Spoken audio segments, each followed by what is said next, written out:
नाशिकच्या स्थानिक स्वराज्य संस्थांच्या निवडणुकांमध्ये परवा ज्यावेळी मी होतो त्याच्यामध्ये मला असं वाटतं की गणेश गीतेंचा जो फॉर्म होता तो देखील मागे गेलेला आहे. राष्ट्रवादी काँग्रेस पक्षाचे 2 फॉर्म जे होते ते देखील मागे गेलेले आहे. मालेगावचा एक जो फॉर्म होता तो देखील मागे गेलेला आहे. आता 2च फॉर्म शिल्लक आहेत, त्याच्यामध्ये गोकुळ गीते आणि प्रसाद हिरे. तर सकाळपासून मी 2दा प्रसाद हिरेंशी बोललो. संध्याकाळच्या टप्प्यामध्ये प्रसाद हिरेंना स्वतः दादाजी भुसे जे नंदुरबारच्या दौऱ्यावर आहेत ते स्वतः त्या ठिकाणी भेटणार आहेत आणि मी देखील स्वतः गोकुळ गीतेंशी फोनवरनं संपर्क साधून मी देखील त्यांना विनंती केलेली आहे. गिरीश भाऊ देखील काल जळगाववरनं रात्री नाशिकमध्ये पोचलेले आहेत. आमच्या दोघांचंही ठरलेलं होतं की नाशिकमध्ये येऊन थांबायचं. आता पुढच्या अर्धा तासामध्ये, कारण काहीतरी गिरीश महाजन साहेबांचे काही नाशिकमध्ये कार्यक्रम होते, त्याच्यामुळे ते कार्यक्रम झाल्यानंतर आता गणेशजींना आणि गोकुळजींना भेटतील आणि मी प्रचंड आशावादी आहे. प्रचंड सकारात्मकता स्वतः माझ्यामध्ये असल्यामुळं मला ठाम विश्वास आहे की योग्य तो निर्णय होईल आणि महायुतीचे उमेदवार नरेंद्र गराडे जे आहेत त्यांचं समर्थन उरलेले दोन्ही आमचे सहकारी उमेदवार जे आहेत हे करतील याच्यावर माझा ठाम विश्वास आहे. गोकुळ गीतेंनी आज सकाळी देखील गोकुळ गीतेंची भूमिका आहे की मी निवडणुकीतून माघार घेणार नाही, मी भाजपमध्ये नाही आहे, त्यामुळे माझ्यावर दबाव आणू नये भाजपकडून अशा पद्धतीने माघार घेण्यासाठी. नाही, एक लक्षात घ्या की ठाम आहेत असं त्यांचं अगदी 100% त्यांच्या मताशी मी सहमत आहे की कुणीच कुठच्या उमेदवारावर दबाव आणू नये. मी स्वतः म्हणजे कदाचित मी रेकॉर्डिंग ठेवत नाही, पण मी जर रेकॉर्डिंग गोकुळजींबरोबरचं बोलतानाचं ठेवलं असतं तर मी तुम्हाला नक्की ते ऐकून दाखवलं असतं. मी त्यांना विनंती केलेली आहे. शेवटी मी ज्या पक्षाचं नेतृत्व मानतो, एकनाथ शिंदे साहेबांना मानतो, त्यांच्या पक्षाच्या बाबतीत जर अडचण निर्माण झालेली असेल तर दबाव कशाला आणायचा. शेवटी आपण एकमेकाची तोंड बघत असतो. त्याच्यामुळे मी त्यांना अगदी सन्मानपूर्वक विनंती केलेली आहे आणि मला खात्री आहे की गिरीश भाऊ महाजन आणि मी त्यांच्या सन्मानपूर्वक मागणीला, विनंतीला ते मान देतील. मुळात काल माघारीचा दिवस होऊन गेलेला आहे, आता ते नक्की काय अपेक्षित आहे, काय करणार? नाही, ठीक आहे ना, माघारीचा दिवस जरी होऊन गेला असला, बघा राजकारणामध्ये समज गैरसमजही होत असतात, परंतु ते वेळेवर जर दूर केले तर त्याचे परिणाम दूरगामी होत नाहीत. त्याच्यामुळे मला असं वाटतं की योग्य तो निर्णय होईल आणि महायुतीला पोषक असा निर्णय होईल. साहेब, याच्यामध्ये एक मुद्दा असा आहे की जळगावला तुमच्या पक्षाकडनं एक उमेदवार तिथं बंडखोरी केलेली होती, त्यांनी अर्ज भरला होता, शेवटपर्यंत तिथे अशीच परिस्थिती निर्माण झाली होती. या 2 ज्या घटना आहेत त्या एकमेकांवर अवलंबून आहे असा सुद्धा एक सूर बघायला मिळतो. नाही, मला असं वाटतं की गिरीश भाऊ बाईटमध्ये अशा पद्धतीचं बोललेले आहेत. आणि दुसरी महत्त्वाची गोष्ट सांगतो की जळगावमध्ये जे आमचे उमेदवार असतील किंवा इथे जे उमेदवार असतील हे दोघेही महायुती म्हणून समजून घेतील, कारण शेवटी भाजपाचे सगळे लोक आहेत ते देवेंद्रजी फडणवीस साहेबांचं, गिरीश महाजन साहेबांचं,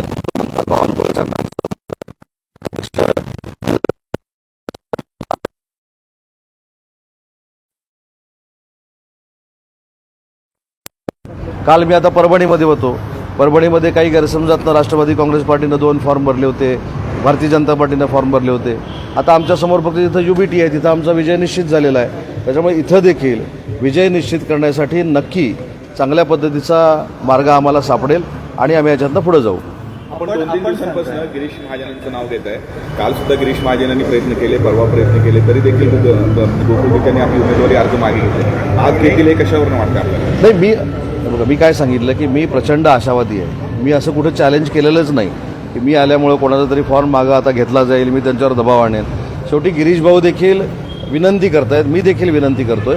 आणि गिरीश भाऊंचं वारंवार नाव का घेतलं तर आपल्या माध्यमातून आम्ही ऐकलेलं आहे की जे दोन्ही गणेश गीते किंवा गोकुळ गीते जे आहेत त्यांनी स्पष्ट सांगितलं की आम्ही महाजन साहेबांचं ऐकतो आणि याच्यामध्ये असं सांगून काय कुठच्याही पद्धतीनं गिरीश महाजन साहेबांचं खच्चीकरण करायचं नाही किंवा त्यांना बोलून काही त्यांनी माझं खच्चीकरण त्यांना करायचं नाही.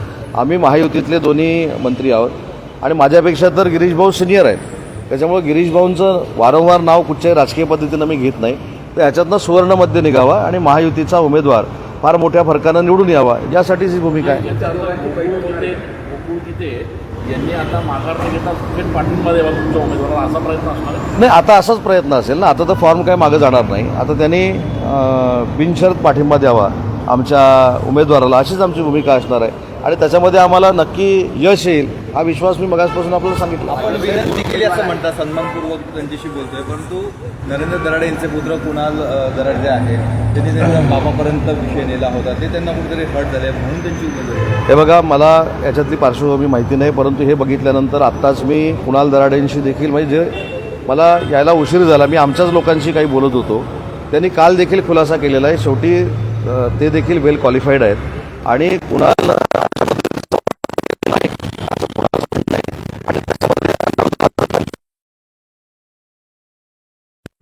कुणाल जी दिलगिरी व्यक्त करतील ना, पण आज मी ज्यावेळी त्यांना विचारलं ते मला म्हणलं की साहेब मी असं काही केलेलं नाही, मी बोललेलो देखील नाही, हे काहीतरी गैरसमजातनं झालेलं आहे आणि अशा पद्धतीचा गैरसमज गोकुळजींनी करून घेऊ नका हे देखील मी त्यांना फोनवरनं सांगितलं आहे. त्याच्यामुळं कुणालनं काल काहीतरी खुलासा केलेला आहे आणि याच्या बाबतीमध्ये कुठेही मी असं वक्तव्य केलेलं नाही, कारण शेवटी बघा त्यांच्या घरामध्ये देखील 2-2 आमदार आहेत, राजकीय वारसा त्यांना देखील आहे, ते देखील एका पक्षाचे जिल्हाप्रमुख म्हणून काम करत आहेत. त्याच्यामुळं त्यांना देखील माहिती आहे की राजकारणामध्ये कशा पद्धतीनं वागलं पाहिजे आणि अनावधानानं काय झालं असेल तर मी स्वतः कुणाला त्यांच्यासमोर घेऊन जाईन असं काही नाही. परंतु आज मी जी चर्चा केली त्यांच्याबरोबर त्याच्यामध्ये त्यांनी सांगितलं की हा गैरसमजातनं काही लोकांनी चित्र निर्माण केलं आहे आणि त्या चित्रातनं निर्माण केलेलं चित्र आहे आणि त्याचा गैरसमज गोकुळजींचा झाला आहे आणि कुणी चित्र निर्माण केलं आहे, कशा पद्धतीनं केलं आहे हे थोडंफार आता मी पण 25 वर्ष राजकारणात असल्यामुळे मला कळतं आहे. त्याच्यामध्ये गिरीश भाऊंना ओढण्याचा कोण लोक प्रयत्न करतात, काही लोकांना गणेश गीते साहेबांना त्याच्यात नाहक ओढायचा आहे, गोकुळजींना गैरसमज करून द्यायचा आहे. या सगळ्या गोष्टी राजकारणातल्या आहेत, राजकारणात हे होत राहतं, परंतु अनावधानानं तसा काही जर गैरसमज झाला असेल तर गोकुळजींच्या समोर मी स्वतः कुणाला घेऊन जाईल. पण साहेब आपण स्वतः प्रयत्न करत आहेत, दिलीप भाऊ प्रयत्न करत आहेत, जे उमेदवार आहेत ते आतापर्यंत मतदारांना भेटले तर नाहीत अशी तक्रार आहे, पण जे त्यांचे विरोधक आहेत गोकुळ गीते त्यांना किमान घरी जाऊन त्यांनी भेटणं अपेक्षित होतं, भेटले असते तर मी विचार केला असता असं गोकुळ गीते करणार नाही. आता मी काय म्हटलं की मी स्वतः मंत्री आहे, म्हणजे नरेंद्र दराडे साहेबांपेक्षा पक्षातले अधिकार साहेबांनी मला जास्त दिलेले असल्यामुळं मी नाशिकमध्ये आहे. मी प्रसादजींना देखील म्हटलं की तुमची इच्छा असेल तर मी मालेगावला तुम्हाला भेटायला येतो. हे बघा, हे मित्रपक्षामधल्या ज्या काही गोष्टी आहेत त्याच्यामध्ये एकामेकाच्या घरामध्ये जायला काही प्रश्न आहे असं मला वाटत नाही. आता हा विरोधकांकडे मी जाण्याचा प्रश्न असता किंवा नरेंद्र दराडेंनी जायचा प्रश्न असता तर आम्ही विचार केला असता, कारण राजकारणामध्ये जरी समोरच्या पक्षाबरोबर संबंध असले तरी त्या निवडणुकीच्या कालावधीमध्ये ठेवू नयेत असे समजणारे आम्ही कार्यकर्ते आहोत आणि म्हणून मला जरी जावं लागलं गोकुळजींच्या घरी, मला जरी गणेशजींकडे जावं लागलं, मला जरी प्रसादजींकडे जावं लागलं तरी मला काही कमी पडत नाही. आपल्या कुटुंबातल्या माणसाला जर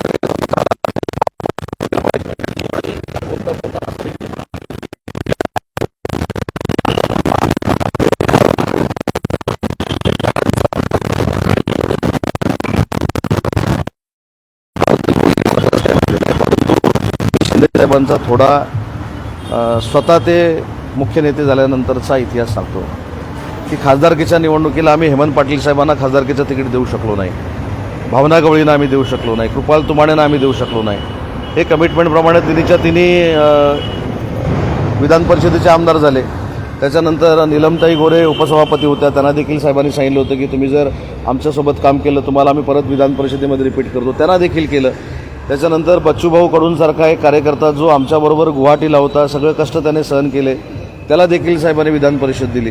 आणि इथलं उदाहरण आहे, कोणाला मानो कोण न मानो कोण काही त्याच्याबद्दल बोलो, परंतु ज्यावेळी नरेंद्र दराडे शिवसेनेमध्ये आले तरी साहेबांनी त्यांना कमिटमेंट दिली होती की बाबा मी तुम्हाला विधान परिषदेचं परत तिकीट देतो. त्याच्यावरनं साहेब ढळले नाहीत. त्याच्यामुळे शिंदे साहेबांचा जर मुख्य नेते झाल्यानंतरचा जर आपण प्रवास बघितला किंवा पूर्वीचा नगरविकास मंत्री असतानाचा देखील प्रवास बघितला तर सर्वसामान्य माणसाला दिलेला शब्द ते पाळतात. आणि त्या बाबतीत जर गोकुळजींची किंवा गणेशजींची तशी इच्छा असेल मी साहेबांबरोबर त्यांचं बोलणं करून देईन. गणेश गीते साहेब स्वतः शिंदे साहेबांना परवा रात्री भेटलेले आहेत गिरीश भाऊ महाजन साहेबांबरोबर, हे देखील आपल्या सगळ्यांना माहिती आहे.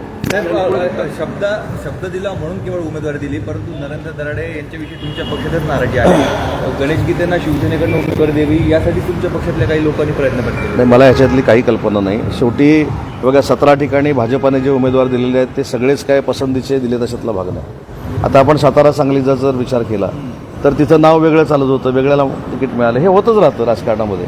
त्याच्यामुळे मला असं वाटत नाही की आमच्या कार्यकर्त्यांनी आमच्या मतदारांनी नाराज व्हावं. शेवटी नेत्याचा शब्द हा सर्वमान्य असला पाहिजे, तो आदेश मानला गेला पाहिजे आणि ह्याच्यातनंच पुढचं आम्हाला कळतं ना. मुद्दा असा आहे की मला एखादी गोष्ट जर साहेबांनी सांगितली आणि मी जर ती ऐकली नाही तर ठीक आहे, आज हे तात्पुरत्या स्वरूपाचं होऊन जाईल, पण साहेबांना कळेल ना की मी किती निष्ठावान आहे, मी किती साहेबांना मानतो, मी किती शिवसेनेला मानतो. त्याच्यामुळे शिवसेना हा शिस्तप्रिय पक्ष आहे, आदेशावर चालणारा पक्ष आहे. त्याच्यामुळे साहेबांनी दिलेले आदेश हे प्रत्येक मतदाराला मान्य करावे लागतात. दादा बोलले काल गोकुळगिते असं म्हणतात की दराडे माझ्या घरी एकदाही आले नाही मला समजावण्यासाठी. गणेश म्हणजे कुठल्याही दराडे आले नाही, किशोर दराडे आले नाही, कुणाल कोणीही आले नाही. त्यांना एवढा इगो आहे, ते म्हणतात होऊन जाईल, आमचं सगळं होऊ शकतं. नाही. ज्या पद्धतीने बाप काढला ऐका मी सांगतो, बाप काढलेला नाही. पुन्हा एकदा सांगतो, मला ह्या सगळ्या ह्याच्यामध्ये मी नाशिकची निवडणूक बघितल्यानंतर थेट लोकसभेतले दिवस आठवले. नाही थेट म्हणजे संविधान बदलणार आहे. त्याच्यानंतर जर NDAचं सरकार आलं तर मुस्लिम बांधवांना देश सोडावा लागणार आहे. म्हणजे एखादा फेक नरेटिव्ह कशा पद्धतीनं सेट देशाच्या पातळीवर होतो हे मला नाशिकमध्ये आता 2 दिवसात कळायला लागलेलं आहे. त्याच्यामुळं हा फेक नरेटिव्ह आहे. आणि तरी मी सांगितलं की कुणालकडनं अशा पद्धतीचं अनावधानानं काय झालं असेल, झालेलं नाही तर मी कुणालला स्वतः गोकुळजींच्या समोर नेऊन बसवायला तयार. बाळ माने यांनी असं म्हटलं की तुम्ही जे प्रयत्न करताय आता विधान परिषदेच्या निवडणुकांच्या अनुषंगाने, तर उपमुख्यमंत्री होण्यासाठी तुमचा प्रयत्न आहे म्हणून हे प्रयत्न करू आपले. असं कोण म्हणाले? बाळ माने. कोण आहे ते तुमच्या मतदारसंघातले माजी आमदार. नाही बाळमानेंचा प्रश्न साहेब, तुम्ही मला प्रश्न विचारता. बाळमानेंना मी 5 वेळा पाडले हो. आणि त्याच्यापेक्षा पुढचं सांगतो की मच्छीमार सोसायटीच्या 16 मतामध्ये त्यांना मी पाडले. त्याच्यामुळे बाळमानेने माझ्यावर एखादी टीका करावी आणि मी त्यांच्यावर बोलावं म्हणजे मी त्यांना राष्ट्रीय नेता बोलवल्यासारखं आहे. त्यामुळे कालची त्यांची तुम्ही भूमिका बघितली ना, सर्व म्हणजे त्यांच्या पक्षामध्ये असताना देखील, आता हे रत्नागिरीमध्ये होते, माझ्यापेक्षा ह्यांना चांगली माहिती आहे. त्यांच्या भूमिकेवर बोलून मला काही त्यांना फार मोठं करायचं नाही. त्याच्यावर जर त्यांचे नेते बोलले असते पूर्वीच्या पक्षातले तरी बोललो असतो. गिरीश महाजन टीका केली त्यांच्यावर. एकी बाजूला नितेश राणे त्यांच्या मागासाठी प्रयत्न करतात, परंतु नारायण राणेंनी पण टीका केली. काय बोलले राणे साहेब? चोराच्या उलट्या अजून काय पाहिजे? राणे साहेबांनी जर एखाद्या व्यक्तीवर आपलं मत प्रदर्शन केलेलं आहे तर ते आमचे खासदार साहेब नेते आहेत, कोकणातले मुख्यमंत्री राहिले आहेत, कोकणाच्या कानाकोपऱ्याचा अभ्यास आहे, अभ्यास आहे. त्याच्यामुळे राणे साहेबांनी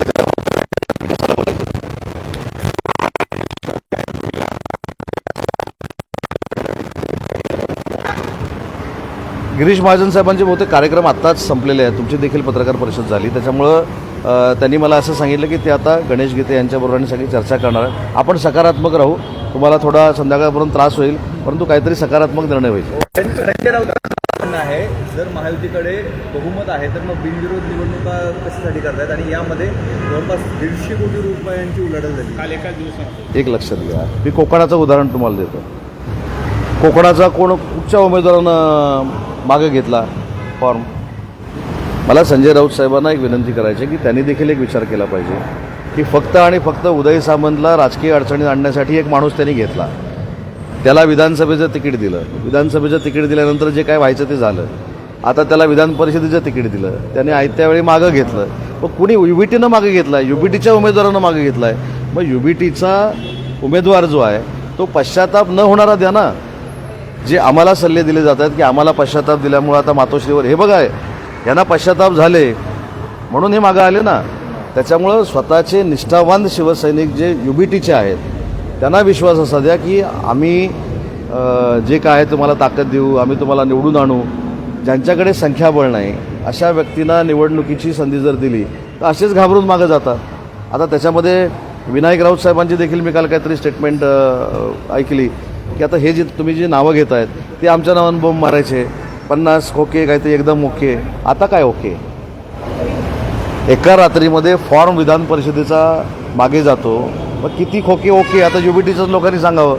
त्याच्यामुळं दुसऱ्याला बदनाम करून स्वतःची पार्टी मोठी होत नसते. त्याच्यासाठी एकनाथ शिंदे साहेबांसारखं रस्त्यावर उतरून संघटना वाढवावी लागते. हे हा गंभीर तुम्ही सवाल करतायत UBTच्या लोकांना. विनायक राऊत साहेब बोलले, मी नाही बोललो.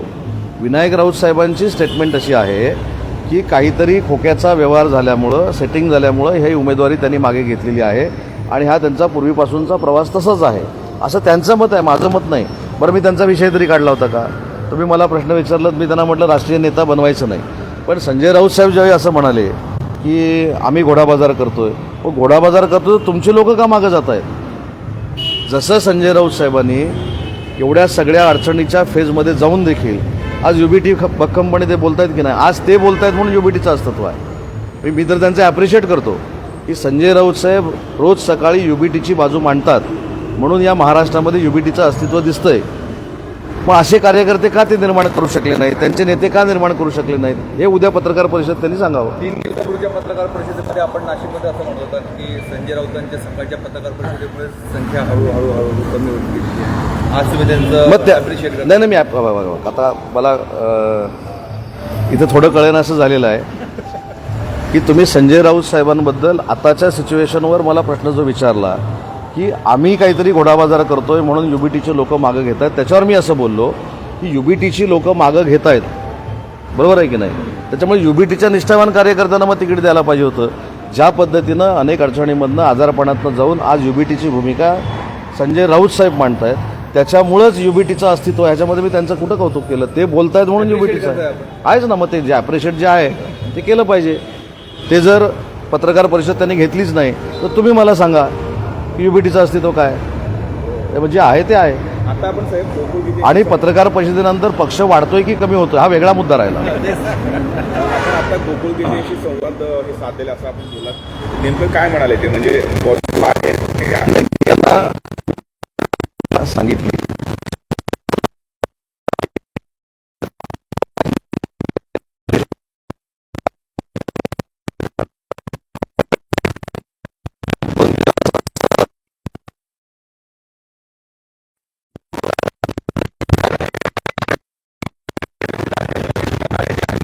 आपल्या बंडखोर आहेत त्यांचं म्हणणं नाही. एकनाथ जळगाव आणि शिंदे नाशिकचा फक्त तुम्ही आपण जो उल्लेख करतोय ना त्याच्यामध्ये तुम्ही बघा, तुम्ही अगदी चंद्रपूरपासून गडचिरोलीपासून जर विचार केला तर सगळ्याकडच्या बंडखोऱ्या मागं घेतलेल्या आहे, बरोबर आहे.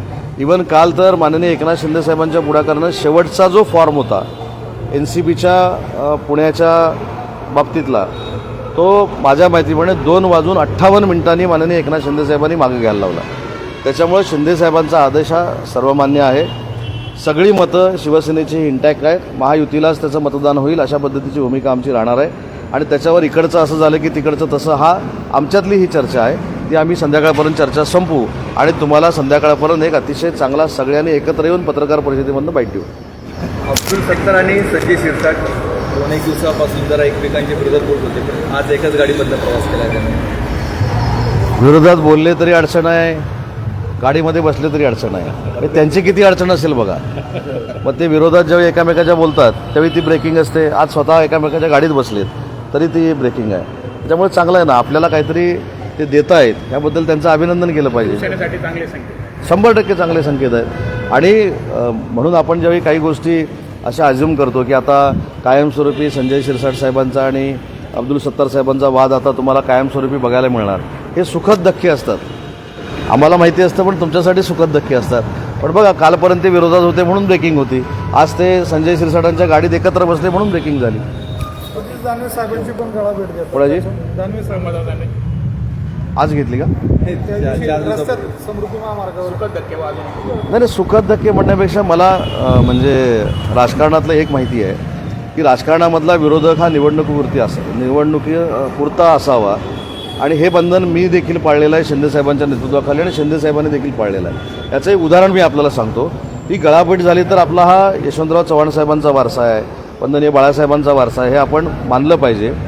संजय राऊत साहेब जेव्हा आजारपणामध्ये होते त्यावेळी स्वतः एकनाथ शिंदे साहेबांनी त्यांचे बंधू सुनील भाऊंना फोन करून लवकरात लवकर संजय राऊत साहेब बरे झाले पाहिजेत अशा पद्धतीची प्रार्थना केली होती. त्याच्यामुळे राजकारणाचे हेवे दावे आणि वैयक्तिक आपलं आयुष्य हे वेगळं असलं पाहिजे. परंतु काही लोकांना हे पटत नाही. काही लोकांना असं वाटतं की आम्ही जे काही 3.5-4 वर्षापूर्वी गुवाहाटीला गेलो आहे म्हणजे भारत पाकिस्तानच लढाई आहे, ते त्याच मूडमध्ये असतात. सकाळी उठल्यापासून एकनाथ शिंदे, रात्री झोपेपर्यंत एकनाथ शिंदे. म्हणजे तुम्हाला माहीत असेल मुघलांच्या काळामध्ये मुघल कुठे जरी गेले तरी संताजी धनाजी दिसायचे, तसे एकनाथ शिंदेसाहेब सकाळी उठल्यापासून झोपेपर्यंत काही लोकांना दिसतात. ही राजकारणाचा काही संस्कार किंवा परंपरा नाही. जर गळाभेट दानवेंची झाली असेल तर हा महाराष्ट्राच्या राजकारणाचा संस्कार आहे.